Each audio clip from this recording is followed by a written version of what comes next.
Salut les amis, j'espère que vous allez bien, c'est Gilles. Bon ben on se retrouve à nouveau dans une vidéo où je vais de nouveau parler de méca. Je vais vous parler de ça. Alors ça c'est quoi? Alors qui c'est? Qui reconnaît ça?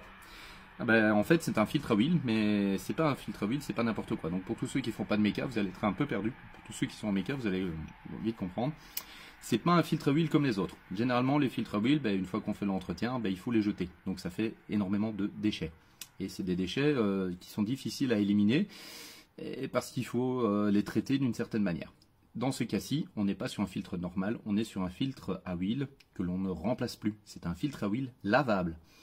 Je m'explique, c'est très simple. Une fois que vous l'avez démonté en bas de la moto, qu'il a été utilisé, vous faites un quart de tour. Voilà. Excusez-moi, hop, vous faites un quart de tour. Vous sortez le filtre, et ceci est un filtre en inox. C'est de l'acier inoxydable qui compose le filtre. Et donc en fait tout simplement il suffit juste de le nettoyer. Donc vous utilisez un bon dégraissant style du brake cleaner, donc de nettoyant frein, ou un autre dégraissant, bref, vous le dégraissez, vous le nettoyez bien, vous le séchez correctement. Et puis ensuite tout ce que vous avez à faire c'est nettoyer l'intérieur du filtre et vous venez le remettre à sa place. Attention aux joints. Alors toutes les pièces du filtre sont commandables. Par contre la seule petite chose c'est que la marque Flow, comme ça s'appelle, est une marque américaine. Ça veut dire que tout simplement, vous pouvez trouver ce type de filtre en Europe pour beaucoup de motos, pas toutes, mais pour beaucoup de motos. La seule petite chose, c'est qu'il est disponible en 3 versions. Il y a la version grise, comme celle-ci, polie. Il y a la version noire, complètement noire, ou soit la version noire, mais avec les ailettes de refroidissement qui vont être grises. L'avantage et le désavantage, plutôt l'avantage, c'est qu'en fait tout simplement il y aura un plus gros débit d'huile qui va passer dans le filtre, puisqu'en plus il y a plus de place, donc il y a plus d'huile qui va passer dans le filtre.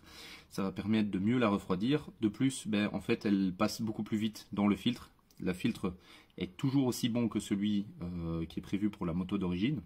Donc en fait ça va piéger aussi bien les crasses qu'un filtre à huile d'origine. La seule petite différence, c'est qu'en fait ça va permettre à la pompe à huile de forcer beaucoup moins. Parce que quand on met la moto en route, quand on met un moteur en route, en fait l'huile étant froide, elle a tendance à passer difficilement dans la pompe. En tout cas la pompe elle force un petit peu. Et c'est pour ça qu'il est toujours important de laisser chauffer le moteur avant de partir. De laisser chauffer le moteur quelques instants avant de partir pour bien que l'huile ait le temps de monter dans tout le moteur et que l'huile puisse bien tourner dans tout le moteur avant de partir. Donc ceci devrait normalement améliorer, plutôt réduire un petit peu la température de fonctionnement du moteur. Et en même temps, permettre à l'huile de monter plus facilement dans le moteur, donc limiter la casse. Voilà. Bon allez, j'espère que je vous aurai pas perdu.